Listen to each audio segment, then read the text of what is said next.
معيب الساحة نفلتها ولها نلعب بيكم دلعانة نقول الحرب علي علمك قدر قصدي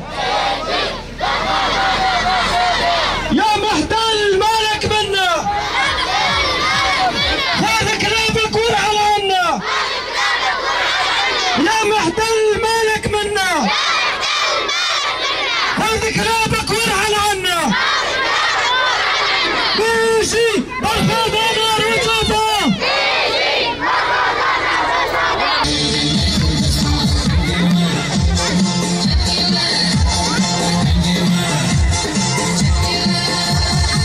بيجان بخين أبطال جاسبي غصبا ناخذها وبالسور غصبا ناخذها وبالسور جيناكم قلابة زار العين ثيابه وتجنح نار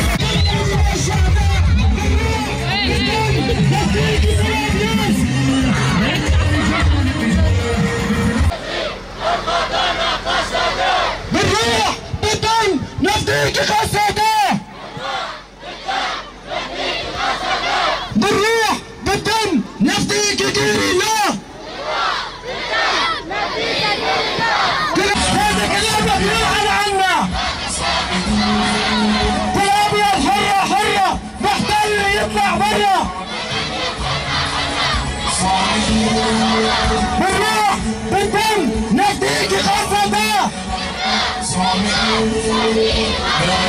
بيان بمناسبة الذكرى السنوية الخامسة لاحتلال تل أبيض إلى الرأي العام العالمي والمحلي بمناسبة الذكرى السنوية الخامسة لاحتلال مدينتي تل أبيض جريسبي وسرقاني راس العين نتوجه إلى أهالينا المهجرين في مخيم المقاومة والإباء والنضال مخيم مهاجري تل أبيض بالتحية لصمودهم ومقاومتهم ونقول لهم بوركتم أيهم الأبطال الصامدون أنتم الذين لم تذعنوا للمحتل الخاسر وفضلتم خيام العزة والكرامة على البقاء تحت نير المحتل التركي الغاصب والشرذمة من المرتزقة وشداد الآفاق. ومن هنا من على أرض هذا المخيم نؤكد على وجوب استمرار التكاتف والتعاضد بين الشعوب السورية وتوحيد جهودها وإمكانياتها لضمان عودة مشرفة وآمنة إلى مدينة الأبيض جريسبي بعد تحريرها والوقوف بوجه مخططات المحتل الرامية لزعزعة الاستقرار والقضاء على إنجازات الشعوب السورية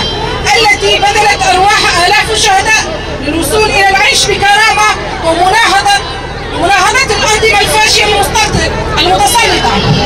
ذكرى احتلال مدينة تل أبيض جريسبي وسرقاني راس العين هي ذكرى أليمة ستبقى خالدة في ذاكرتنا، ولكن هذا الأمر لا يزيدنا إلا إصرارا ومقاومة، والمطلع على التاريخ يدرك تماما بأن إرادة الشعوب المقاومة هي المتصلة مهما طال الزمان، ونحن كشعوب لها تاريخ عريق وأصيل ندرك تماما مخططات المحتل التركي وأكاذيبه التي أطلقها قبيل الاحتلال والوعود بواقع كاذب للمهجرين واللاجئين. فقد أقدم المحتل في السنوات الأخيرة على مضي قدما بسياسة التغيير الديمغرافي وأدخل أكثر من 40,000 مستوطن إلى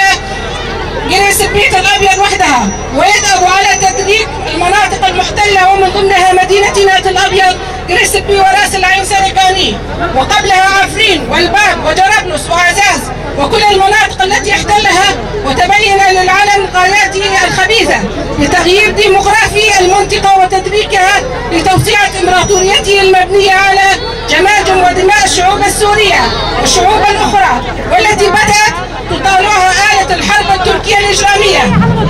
ونشدد في نهاية هذا البيان على أن القوة والمقاومة هي السبيل لانتزاع ما احتلته تركيا من أراضي سوريا، لذلك لا خيار إلا بتصعيد المقاومة والنضال بقوة وهمة شعوبنا وتكاتفها لدحر المحتل وعودة أهالينا ومهجرينا إلى